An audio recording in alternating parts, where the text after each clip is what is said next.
Welcome to the podcast from your RiskFootprint resilience team.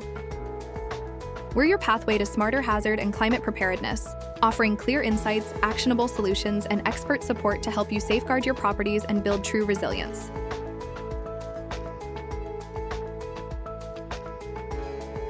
Okay, so we all know that climate disasters are becoming, well, the new normal. So the big question is, how do we make our buildings, the places we work, we shop, we live, how do we make them safer and more secure? Today, we're going to break down the playbook for turning vulnerable properties into truly resilient assets.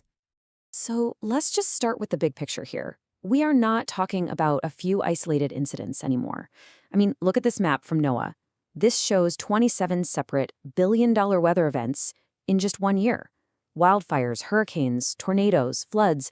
Seriously, no part of the country is being left untouched. And you've got to remember, this isn't just about our homes. So much of our society's economic value is tied up in these larger buildings, offices, factories, retail spaces. And when they go down, like you're seeing right here, it causes just a massive ripple effect of disruption, displaced tenants, and some really serious financial pain. Which brings us to a whole new reality, really.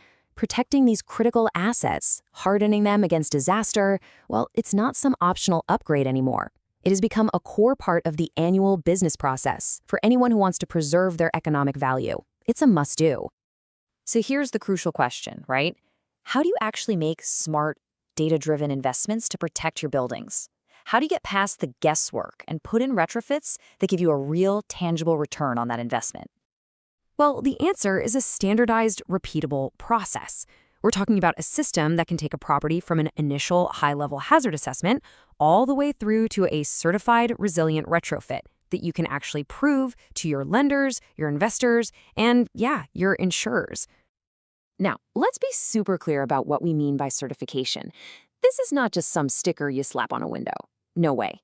This is a rigorous, third-party verification. It's proof that the protection you paid for was installed exactly as it was designed, using the right materials and with professional oversight. It's your evidence. And, why go through all this trouble? The goal is pretty simple, and it's twofold. First, you want to make decisions based on a clear return on investment. And second, you want to gain leverage with your insurance providers. That could lead to credits or lower premiums because you can prove, with data, that your asset is less risky. Okay, so let's get into the playbook itself. It's a 3-step process, and it's been formalized by the American Society for Testing and Materials, or ASTM. It's called the Property Resilience Assessment, or PRA for short. Honestly, the best way to think about the PRA is like a medical checkup for your building.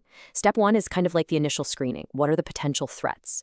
Step 2 is the deep diagnostic. How vulnerable is the building, and what's the potential damage in dollars and cents? And finally, step 3 is the treatment plan.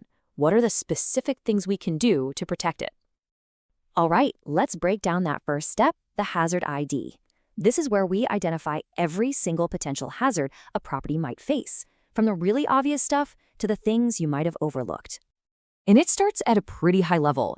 You use tools like this RiskFootprint dashboard to screen an entire portfolio of properties. I'm talking buildings all over the country, and it flags dozens of different climate hazards both now and in the future. But then it gets really granular. You get these scored spreadsheets that break down all the risks for each individual location.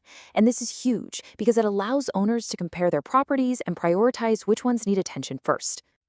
And this is where it gets really visual. It brilliantly illustrates that data on a map. You can immediately see where you have these geographic concentrations of high-risk assets, which helps the decision-makers see exactly where their portfolio is most vulnerable. So that brings us to stage 2.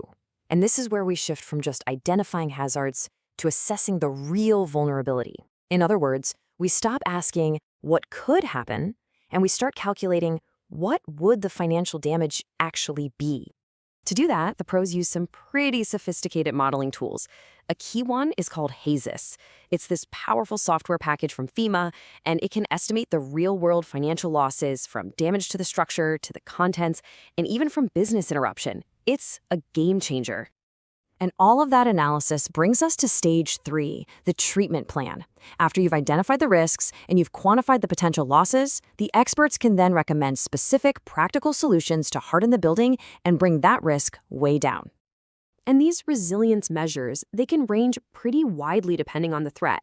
right? They could be physical things, like these deployable flood barriers or impact-resistant windows. Or they could be more operational, like making sure you have energy independence with backup generators and solar arrays. Okay, this all sounds great in theory, doesn't it? But what's the proof? I mean, does going through this whole process actually protect buildings and save money? Does it deliver that return on investment we talked about? Oh, absolutely. Take a look at this case study of a historic hotel down in Key West. Before they did the retrofit, a major flood was projected to cause damage equal to over 3% of the building's total replacement cost. After the retrofit, that damage dropped to zero. Zilch. And get this, restoration time fell from 450 days to just 30. And here's another really powerful example. For a different building that was facing a high wind risk, retrofitting with things like hurricane straps and modern windows led to a 75% reduction in the potential structural loss from a major storm. I mean, these are real, quantifiable results. And you know who's paying very close attention to numbers like that? The insurance industry. When you can prove you've reduced your risk with this kind of data, insurers respond. You've got major providers like FM Global now offering hundreds of millions of dollars in financial credits to clients who make these proven investments in resilience. So here's the crucial takeaway. This framework, it's not about a one-time fix. It's about building a new, ongoing culture of resilience. It's about making it part of a building's year-round operations, part of its DNA. You see, true resilience is a continuous cycle. It means inspecting your assets every year, prioritizing what needs to be fixed, and then actually doing the repairs. It means testing your systems, training your staff, and constantly updating your plans. It's a living process that's designed to keep you ahead of these evolving risks. And that really just leaves us with this final thought. As the threats from our changing climate continue to grow, we really have to ask ourselves, is the real risk the cost of proactively retrofitting our world, or is it the exponentially greater cost of just doing nothing at all?